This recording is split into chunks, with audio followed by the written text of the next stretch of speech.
大家好，我係林浩朗，我亦都係叫 Russell。我係細個確診咗亞氏保加症、過度活躍症同埋讀寫障礙嘅一個細佬，而家20歲，喺美國自己一個人讀緊書。今日嚟到有誰共鳴，我想分享下我點樣克服到我 SEN 嘅狀況，而分享一下我生活上嘅經歷。Russell 林浩朗雖然係一個 SEN 學童，但係憑住自己不斷嘅嘗試，加上身邊人嘅支持同埋鼓勵，令佢揾到一套合適自己嘅學習方法，成績突飛猛進，喺美國嘅大學攞埋獎學金。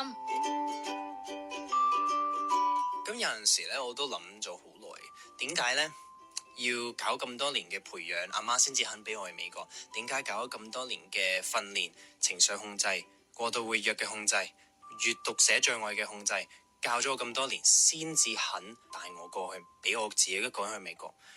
我交流呢一年有一個班呢，就係要教 leadership、教領導、教培養其他人嘅一個班嚟嘅。有一個活動，每一個禮拜呢，我就會去一個小學嗰度呢，去揾一個小二、小三嘅細路仔，去同佢傾偈啊，或者同佢做功課嘅。所謂啲特別需要嘅細路仔啦，但係佢哋冇特別講話係有乜嘢嘅特別需要嘅。咁我有個仔呢，嗰時呢要培養嘅呢，就係叫阿 Felix。阿 Felix 佢7歲8歲嘅，小二嗰個 level Grade 2啦，英文喺美國就所謂係叫。佢嗰時個讀寫呢，係比較塞住咗啊，喺 Grade 1一年班嗰個 level 度嘅。佢嗰時最後尾同我講話點解申請咗呢個咁嘅培養 program 呢？就係因為話佢想希望有人可以同佢個仔傾到偈，因為佢屋企人呢就成日都傾唔到偈嘅同佢。咁我第一日見佢嘅時候呢，我諗翻起係好似我自己啊。佢嗰一日第一次見佢呢，係同我要做英文功課嘅，寫字啊、重組句子啊，呢啲最噩夢嘅嘢啦，對我嚟講。話你諗下先，如果中文重組句子，而家反轉我要幫人做英文重組句子，而家佢英文都唔得呢？哇！真係嗰時我同阿媽嗰個嘅情況倒轉咗。我就用咗好自然咁啦，我用咗我嘅方法去幫佢咁樣教佢嘅。嗰時就係慢慢咁調節到佢用佢嘅方式去幫到佢克服咗佢呢個嘅讀寫嘅問題嘅。嗰時就咁冇記錯呢，每個禮拜咁樣會成年見佢呢，都見咗大概20次到啦。去到最尾個禮拜呢，就係運動會嚟嘅嗰一日就咁，佢就簡單嚟講啦，我哋唔會做到任何嘢噶啦。咁我就見到佢屋企人，最後尾就嗰一日呢，我走咗去揾佢哋，同佢傾下偈。我同佢屋企人喺度傾緊偈嘅時候呢，就慢慢咁樣傾下出嚟呢，佢哋表達咗出嚟話佢哋個仔呢係有過度活躍症嘅。我覺得好神奇啊，因為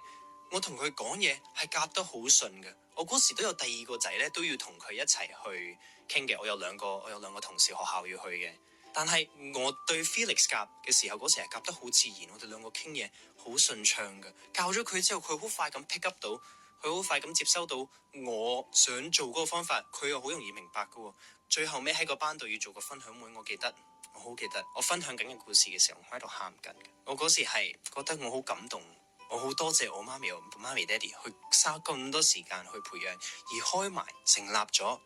親和藝術嘅慈善基金，去幫其他家長去克服呢個問題。而我終於明白到真係點解要花咁多心機去培育我，而我明白我可以解決到所謂好多家長擔心或者好驚培養唔到佢哋嘅細路仔，我可以幫到佢哋理解到佢哋嘅需要，而我人身上揾到多一個意義。咁喺美國交流咗1年，我覺得我喺人生嗰一刻係開咗一個新嘅階段。希望呢一首歌可以令你明白到我嗰時嘅感覺，係 Mori Calliope 嘅 End of a Life。你相唔相信我一個所謂有過度活躍、讀寫障礙同埋自閉症嘅一個青少年，喺一個大學可以揾到一份工，係做寫作中心嘅導師啊！我嗰時都唔相信嘅，其實一啲都。我冇記錯，我第一年讀完之後呢，我係有一個機會呢，係可以去揾 job fair 嘅，喺學校裏面揾嘢做。咁嗰時呢，我報咗幾份工嘅，都其中嗰幾樣呢，就係學生會嗰度做前台 IT 幫手，而第3個嗰時就係報寫作中心嘅一個導師嘅。而最驚訝嗰一下呢，係淨係得寫作中心導師嗰一個位呢，去應咗我。嗰時第一個 requirement 呢，佢報名嘅時候呢，就係 send 你最近嗰份寫嗰個嘅一篇文啦 essay 啦，我嗰時就係寫緊社會學，又係關於 SEN 細路仔嘅一個症狀問題，我就 send 咗過去啦。跟住第二個咧就係咧，你英文嘅科學數咧要高過3.5嘅，我嗰時考完英文 IELTS test 咧都係有7.5，即係差唔多3.5個 level 噶啦，已經所謂 GPA 上。跟住交完篇文咧，就係覆咗我話想同我做面試，好好笑，我覺得嗰一時我寫文咁樣，我自己一個人嗰時咁樣都可以有份工做。做完面試咧，我又合格到喎，我俾人請咗喎，我就做咗成年嘅一個寫作中心嘅導師。嗰時覺得好驚訝㗎，我第一次同阿媽講咧，佢第一個反應就係吓，你做英文作文嘅導師？你會唔會冇嘢㗎咁樣？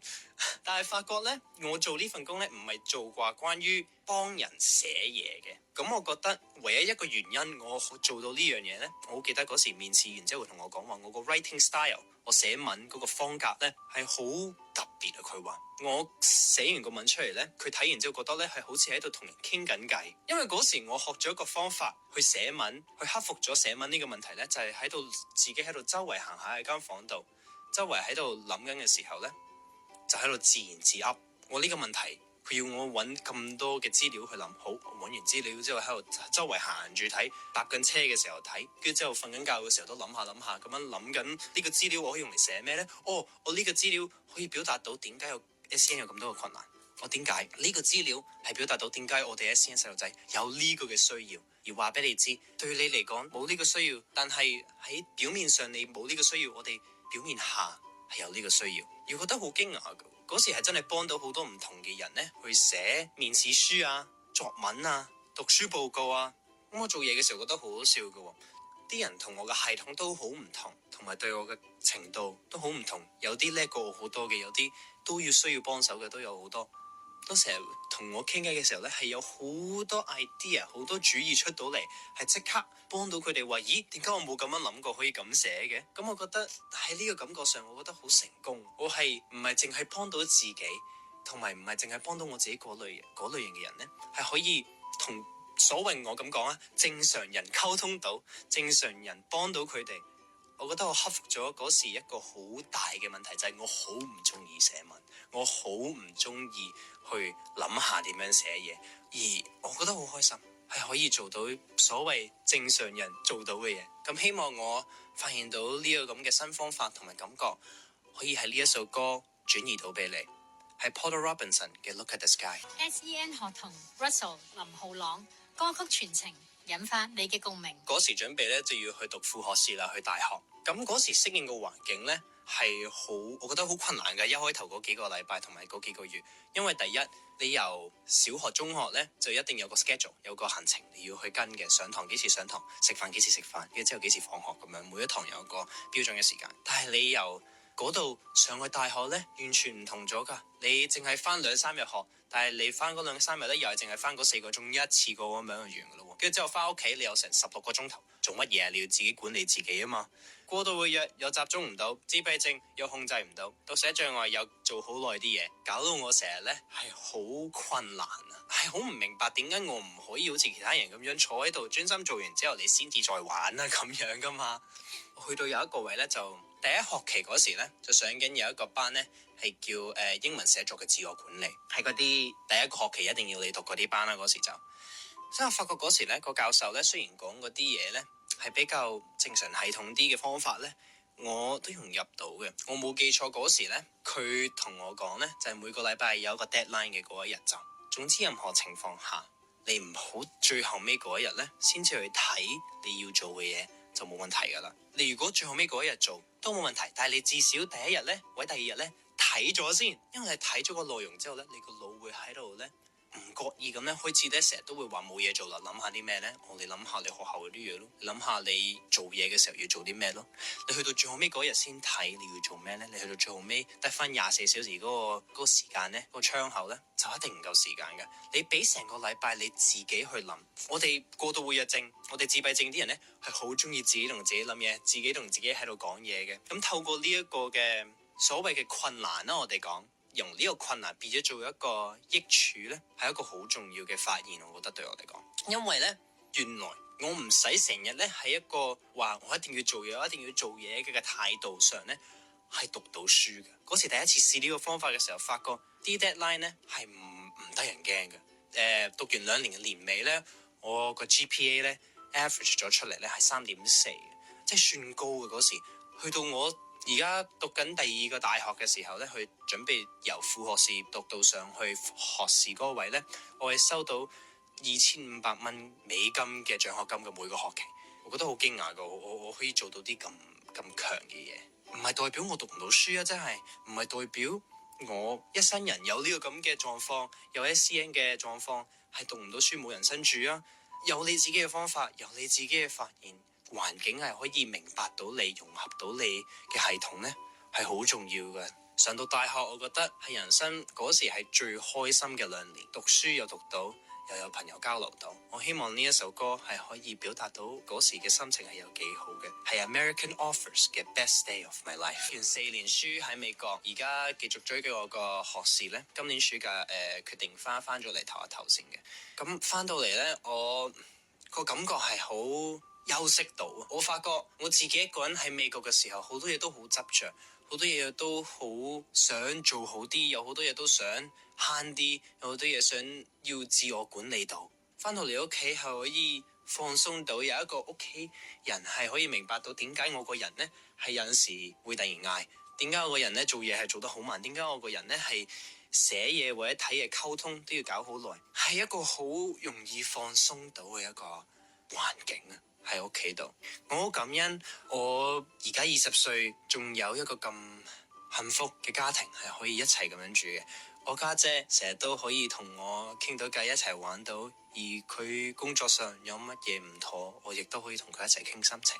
我爹哋都好關心我個人嘅社交發展，我媽咪都好擔心我所有嘢啦，由細到大做得我讀書、社交、情緒。最重要嘅就係去管理我過度抑鬱症嘅呢一個狀態呢。我好明白佢嗰時好擔心我。我而家讀緊嘅呢，係讀緊演戲院，咁有陣時呢，有一個位呢，我係要喊到出嚟嘅。但係呢，我成日都好驚訝，覺得呢，我第一個會諗起想喊嘅原因係因為我屋企人，特別係我媽咪。咁我成日都覺得我個人咁活潑都可以咁容易去傷心呢，就真係好特別嘅。因為我媽咪對我嚟講呢，係人生上呢最重要，而係最終係冇放棄過我嘅。我想送呢首歌俾我屋企人，係逃跑計劃嘅夜空中最亮的星。SEN 學童 Russell 林浩朗歌曲全程引發你嘅共鳴。希望大家支持嘅機構係親和藝術慈善基金，原因係因為好多人都好似我咁，都有特殊學習嘅需要，而親和藝術係一直都有提供唔同嘅服務，幫助我哋嘅成長，所以希望大家支持親和藝術慈善基金。親和藝術慈善基金以家庭作為服務對象，主要項目包括 SEN 學童進步獎同情緒轉化123，希望為 SEN 學童同埋家人提供更多嘅支援同埋關愛，令到市民關注自己同埋屋企人嘅精神健康。我係 Russell， 如果我揀嘅歌能夠引起你嘅共鳴，請用手機發出一個短信去到50881-903，捐出5蚊支持親和藝術慈善基金。此時此刻有誰共鳴？